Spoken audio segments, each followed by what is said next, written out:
Masechet Batra Daf Kuf Mem Vav Amud Aleph by the Mishnah towards the top. Hasholiach Sidonot Lebet Hamiv. If someone sends bridal gifts to the house of his future father-in-law for his wife, Shadasham Me'am Maneh, if he sent there even as much as 100 maneh, which is an extraordinary amount of money.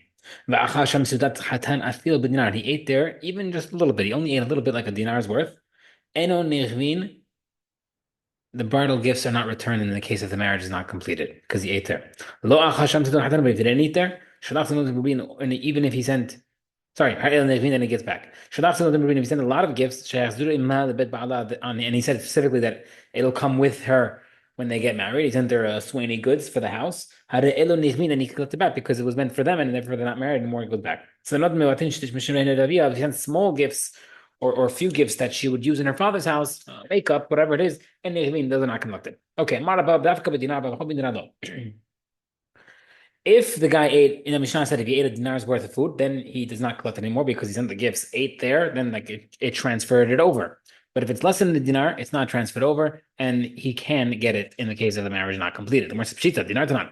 Of course, a dinar. Why would you think anything else? The Gemara says, "No, dinar. Maybe you might think even less than a dinar. The higher than a dinar. Why do you mention dinar? Maybe because maybe the Mishnah is just using a regular price of currency, and therefore maybe it's not necessarily it has to be a dinar. Kamashlan, therefore we're saying no, it has to be a dinar at least. Let's say $100 worth of food, and then that's the minimum for him to consume. Where it says achal tanan, Mishnah said if he ate a dinar's worth, shatamai. What if he drank?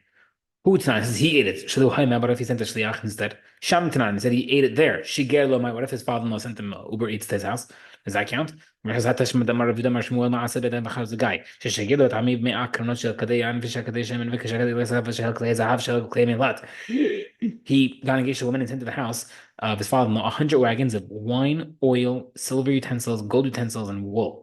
ורחב בשמחתו והלך בעמל הפתח בית עמי and he's so excited he went on his horse, traveled to the house of his father-in-law, והוציאו כוס שחמין ושתה. They gave him a cup of wine and he drank it while on the horse by the doorway, and he's singing and omet, and then he dropped it. They asked this question, but Amrun, they said, the gifts that are depletable, yani the gifts that are likely to be used up, let's say the quote unquote few gifts they mentioned in the Mishnah, like the oil and the wine, those are not collected because he obviously didn't mean to take them back home. But the things that are durable, like clothing, for example, will come back with him because he meant, or back to his family because that was meant to be brought to the house. Gemara says, "Shamina, I feel that if you drink from it, he forfeits his claim because he didn't have a dinar's worth." The Gemara says, "Shamina, I feel dinar." Seemingly, 1 second, if it's less than a dinar's worth, then how come it works? The Gemara says, "No,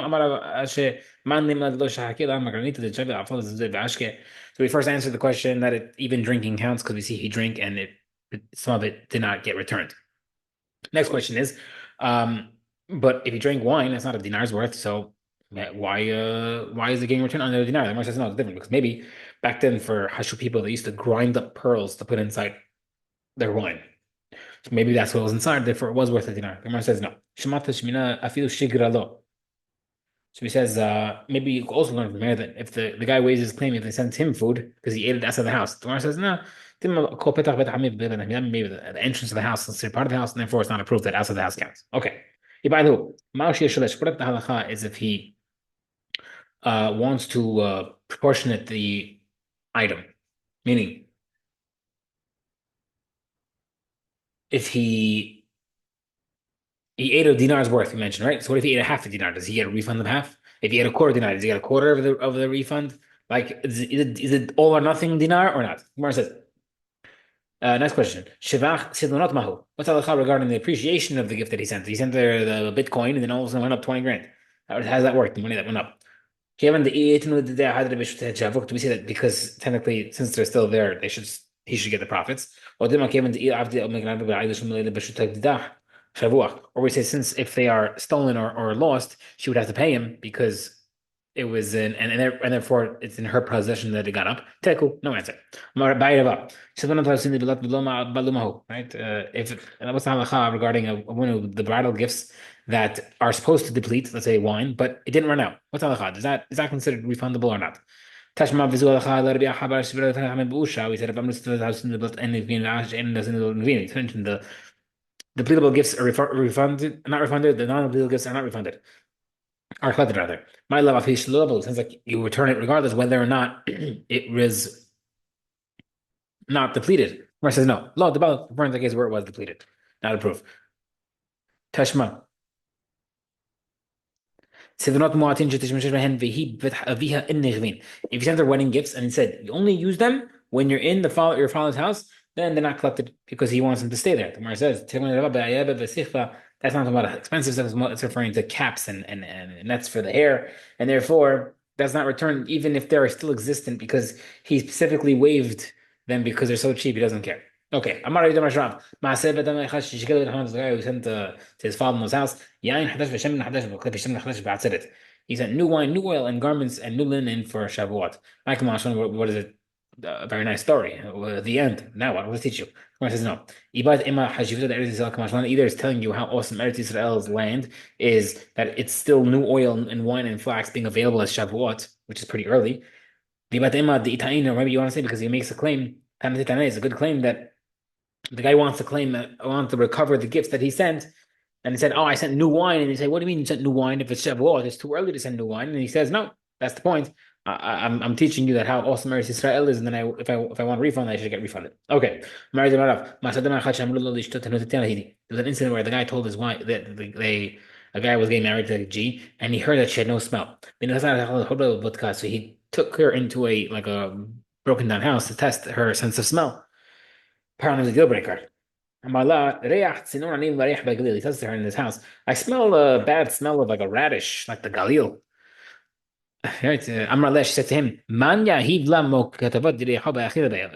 if you smell radishes, who will give us a date that I could eat it with? That's what they used to eat together, radishes and dates. So he was testing her to see whether or not she could smell something.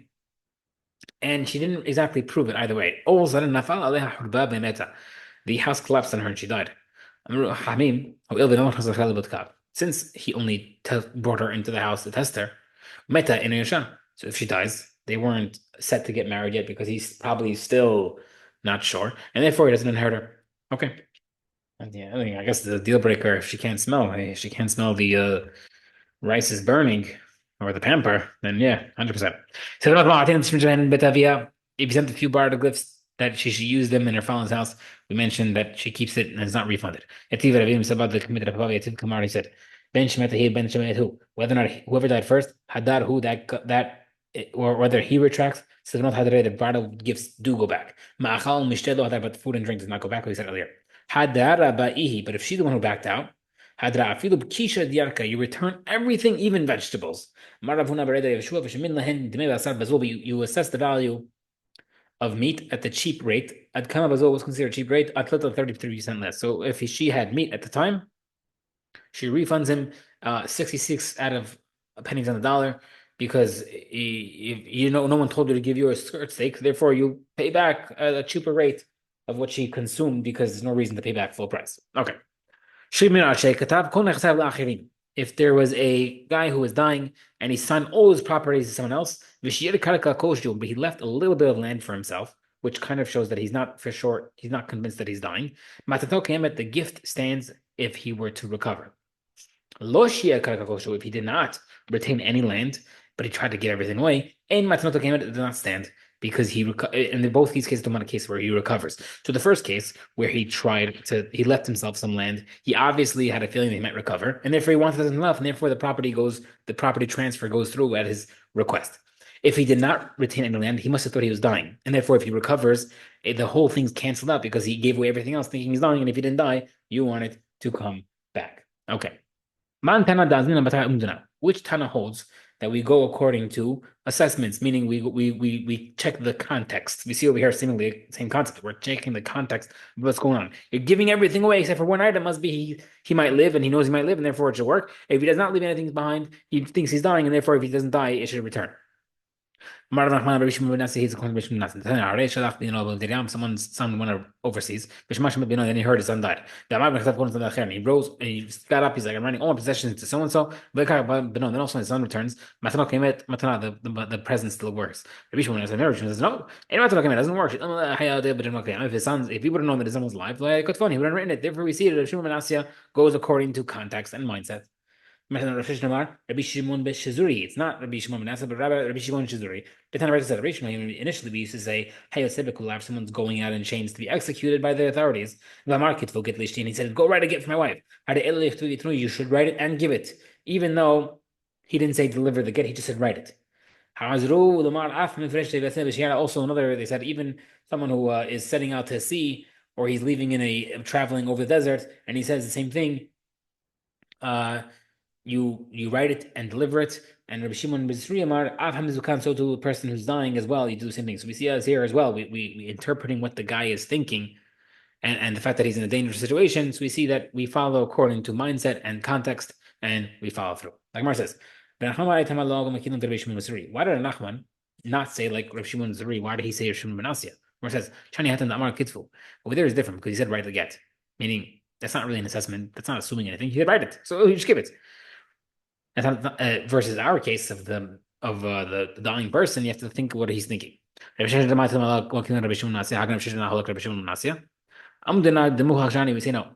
An assessment like the one going overseas is different, right? So that meaning that officially says that Rabbi Shimon Mas's case of the guy who's dying, he the guy with the boy going overseas, that is a transfer of property that you can't really change.